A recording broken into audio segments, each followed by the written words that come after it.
Ya, hari ini aku bakal bahas satu topik yang sering di-request, yaitu tentang 3-point cross atau pautan 3 gen. Jadi, langsung saja kita mulai. Apa itu pautan 3 gen? Dan kenapa emang kita perlu sampai pelajari 3 gen? Kenapa kok 2 gen tuh nggak cukup? Coba misalnya kita ada 2 kromosom. Sebelumnya aku saranin untuk kalian nonton dulu video mengenai pautan 2 gen, atau kalian coba pahami dulu pautan 2 gen, karena beberapa basic materi di sini ada kaitannya juga dengan pautan 2 gen. Kalau kalian belum paham pautan 2 gen, ya untuk memahami pautan 3 gen ini lebih sulit. Oke? Aku udah ada beberapa video tentang pautan 2 gen, jadi silakan nonton dulu. Disclaimer aja. Oke, buat kalian yang udah mengerti, kita balik ke sini. Misalkan aku ada gen A besar, A kecil, B besar, B kecil, seperti ini. Maka ketika kita melihat jarak dari gen A ke gen B, apa sih yang kita ukur sebenarnya? Kan kita bilang adalah frekuensi rekomendasi atau recombinant frequency di sini itu kan sama aja dengan banyaknya rekombinasi, jumlah dari jumlah anakan yang mengalami rekombinasi per total, ya kan? Seperti ini. Rekombinasi bisa terjadi di mana? Ya bisanya bebas dong, terjadi di sini, di sini, di sini, di sini, di sini. Seandainya rekombinasi ini terjadinya satu kali, mungkin sebagai contoh di sini, maka yang awalnya kita punya parental, jadi A besar B besar strip A besar B kecil, kan dia bakal punya dua anakan ya. Anakan tipe parental yaitu apa? A besar B besar, A kecil B kecil. Anakan tipe rekombinan yaitu A besar B kecil, A kecil B besar. Jadi misalnya tadi rekombinasi di sini ya. Kita mulai dari kromosom ini, kita crossing over, kita pindah ke sini. Kita dapatnya apa? A besar dan B kecil, rekombinan. Maka ya lawannya A kecil dan B besar itu akan berpasangan seperti itu. Oke? Jadi ini basicnya. Sekarang gimana kalau misalnya rekombinasi ini terjadi dua kali? Oke, rekombinasi ini adalah kejadian terjadinya acak dan juga langkah. Oke, maka dari itu sebenarnya rekombinasi kedua kali ini bisa terjadi, tapi sebenarnya sangat langkah gitu loh. Cuma kan bisa aja kemungkinan terjadi. Gimana kalau misalnya sekarang dua kali? Jadi misal kita mulai dari sini lagi, kita dapat A besar, kita turun ke sini, terus kita naik lagi ke sini. Jadi rekombinasi dua kali, balik ke sini. Maka anakan yang kita dapat adalah A besar B besar. Di mana A besar B besar ini sebenarnya terbentuk akibat dua kali rekombinasi. Ya. Sedangkan di sini kita bilang bahwa A besar B besar itu dia tipe parental kan. Tipenya pasti tanpa terjadinya crossing over. Cuman ya kejadiannya langka.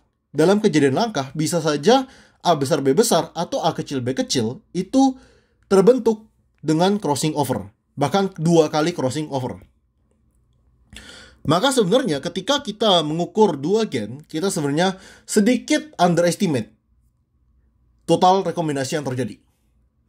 Maka dari situ, seandainya aku tambahkan gen di tengah, yaitu gen C, ini akan membantu kita untuk lebih akurat mengestimasi jarak dari gen. Oke, coba berarti aku bilang ya. Jadi di sini kita ada gen C. Aku bilang ini adalah situs 1 dan ini adalah situs 2. Jadi ini situs 1 tempat terjadinya rekombinasi dan ini adalah situs 2 tempat terjadinya rekombinasi. Maka kalau aku gambar di bawah sini, coba kita list semua kejadian rekombinasi ya.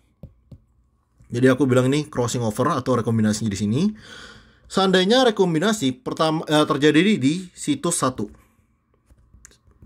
Oke, jadi cuma terjadi di situs 1 doang ya, di sini doang. Coba kita lihat apa yang terjadi. Jadi kita mulai dari sini, kita dapat A besar, kita turun ke bawah rekombinasi, kita dapat C kecil dan juga B kecil. Maka kita akan dapat A besar, C kecil, B kecil. Kemudian yang kedua, lawannya adalah ya A kecil, C besar, B besar. Oke. Gimana kalau misalnya kita terjadi rekombinasi sekarang bukan di situs 1 tapi di situs 2. Kita mulai lagi dari sini, kita terus sampai ke C, baru di situs 2 kita turun ke bawah. Oke, apa yang kita dapat di sini? Jadi ini situs 1, situs kedua. Kita akan dapat A besar, C besar, B kecil, ya. A kecil, C kecil, B besar. Masuk akal ya? Jadi kalau misalnya tadi kita bisa lihat di sini, kalau misalnya kita ambaikan C, kita bisa lihat ya bahwa yang kita dapat di sini, ini kan semua tipe rekombinan yang ada di sini ya. Ya, A besar, B kecil, A kecil, B besar gitu. Nah, terus yang pingin kita bahas paling utama di sini, aku hapus.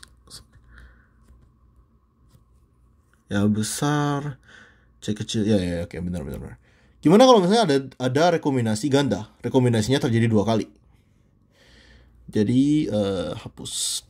Nah, kita mulai dari atas sini. Kita dapat A besar, kita rekombinasi pertama dapat C kecil, baru rekombinasi kedua dapat B besar. Maka kalau terjadi rekombinasi di situs 1 dan situs 2, jadi kita bilang di sini situs 1 dan 2, maka kita akan dapat anakan, yaitu dia A besar, C kecil, B besar, dan yang kedua A kecil, C besar, B kecil. Perhatikan bahwa kalau kita hanya lihat A dengan B tanpa kita lihat C, maka kedua ini mirip dengan siapa? Dengan parental. Seperti itu. Jadi sebenarnya 3-point cross ini adalah cara untuk kita mengukur jarak gen dari rekombinasi dengan lebih akurat. Dengan ya kita ada gen yang di tengah. Seperti itu. Terus ya tujuan kedua kita ngelakuin 3-point cross ini, kita mau mengetahui posisi gen tuh dalam kromosom gimana. Kayak relatif terhadap satu sama lain gimana sih caranya. Gimana gen-gen ini tersusun. Oke. Nah, di sini tadi kan aku udah jelasin ya apa tipe-tipe crossing over. Untuk selanjutnya aku pingin kasih nama untuk tiap-tiap ini. Aku pingin kasih nama tiap kasus di sini. Jadi kalau dia crossing over pada situs 1, aku bakal bilang ini namanya sebagai SCO1. Oke. SCO1 itu apa? Single crossing over 1. Jadi dia crossing over di situs 1. SCO. Terus ini dia kalau di situs 2, sekali lagi dia namanya SCO juga ya. SCO, kenapa single crossing over? Sekali doang kan? 2. Baru kalau dia di situs 1 dan 2, berarti kita bilangnya DCO. Double crossing over. Oke, tipe anaknya ini. Kemudian, kalau misalnya tidak terjadi crossing over sama sekali, jadi tanpa crossing over, kita dapat apa? Kita harusnya dapat A besar, C besar, B besar, A kecil, C kecil, B kecil. Ini aku bakal bilang tipe PT, parental type. Oke.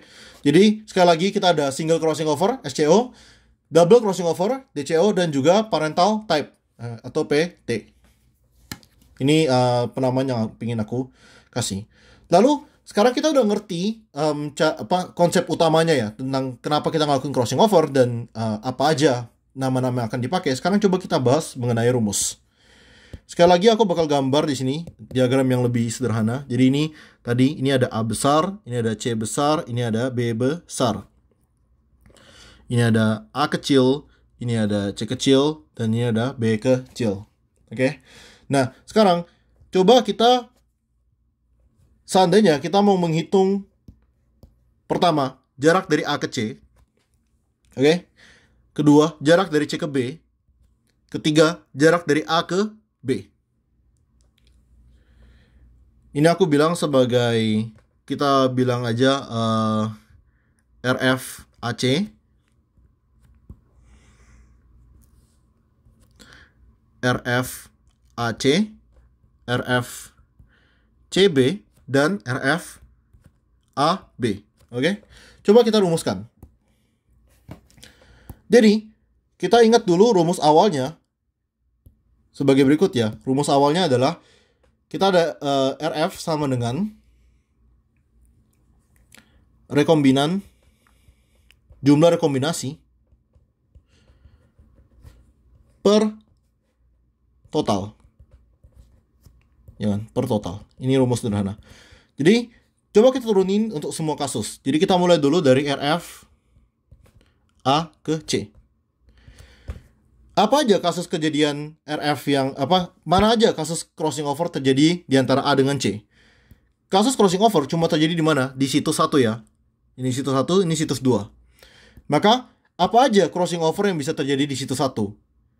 Yaitu bisa aja dia terjadi sekali doang ya crossing overnya. Maka kita bisa bilang SCO. SCO 1, ya kan? Apalagi yang bisa terjadi? Bisa jadi apa? Double crossing over. Bisa jadi kan kayak gini ya.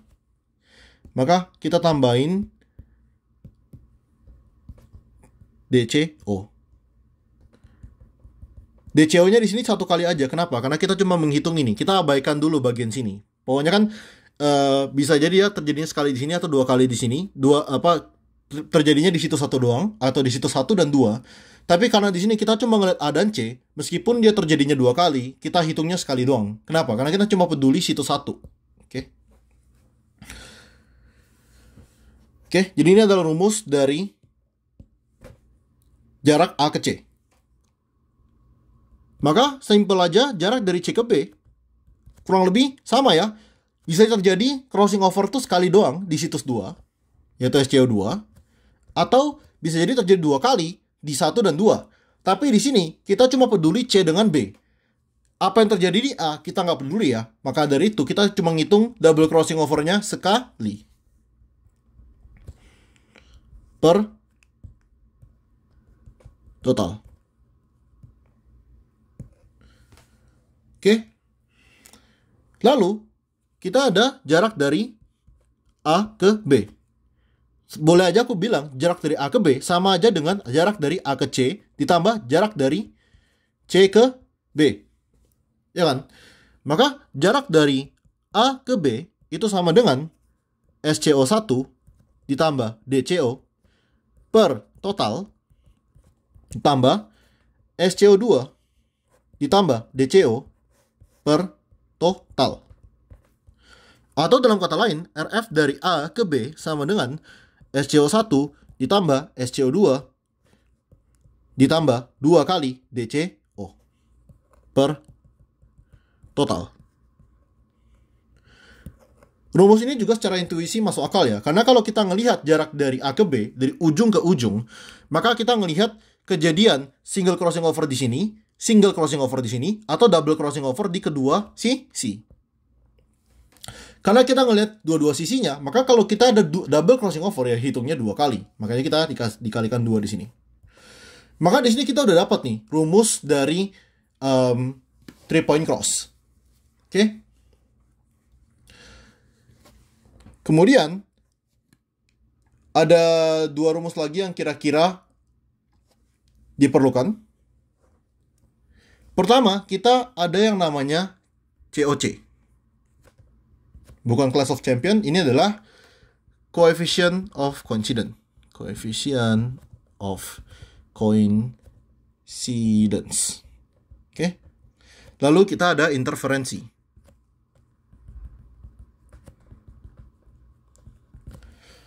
I sama COC dan I. Kenapa ada COC? Jadi sebenarnya kejadian double crossing over ini kejadian yang sangat langka. Umumnya ketika satu kali crossing over ini udah terjadi, crossing over kedua itu sangat sulit untuk terjadi lagi. Kayak di bawah statistik. Secara statistik misalnya peluang terjadinya sekali crossing over to X, maka ya kedua kali harusnya X kuadrat dong ya. Tapi nyatanya nggak gitu. Peluang terjadinya 2 kali crossing over itu jauh lebih rendah daripada sekali. Seakan-akan ada yang menghambat untuk terjadinya kedua kali gitu. Maka ya ini kita bilang namanya interferensi. Lalu rumusnya gimana? Simple. Jadi COC itu rumusnya sekedar observe jumlah double crossing over yang kita amati dibagi dengan expected COC. Lah gimana dong maksudku expected double crossing over. Jadi kita ngelihatnya banyaknya double crossing over yang kita dapatin dan berapa estimasi double crossing over yang harusnya terjadi. Ini bakal jauh lebih masuk akal ketika nanti kita bahas soal. Tapi untuk sekarang coba terima dulu konsepnya seperti apa.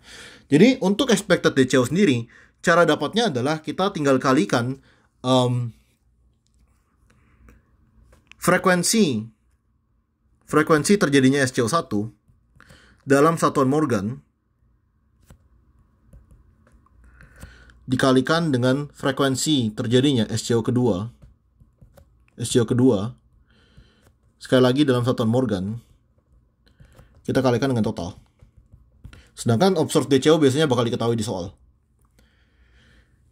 Oke, sekali lagi, ini aku bakal jelasin lagi. Ini akan jauh lebih masuk akal ketika kita udah bahas soal. Lalu, untuk interferensi, simpel banget. Interferensi sama dengan 1 diminus COC. Maka kita udah dapat semua rumus-rumus yang kita butuhkan untuk menyelesaikan soal 3-point cross. Oke, maka aku bakal lanjutin lagi di video selanjutnya mengenai pembahasan soal 3-point cross. Semoga konsep ini membantu. Coba pahami lagi. Aku saranin untuk genetika, jangan cuma hafal rumus, jangan cuma tahu hitung-hitungan, pahami juga konsep di baliknya. Pahami proses apa sih yang berusaha kita kita kuantifikasi dengan angka gitu. Oke, sekian video kali ini, sampai di video selanjutnya.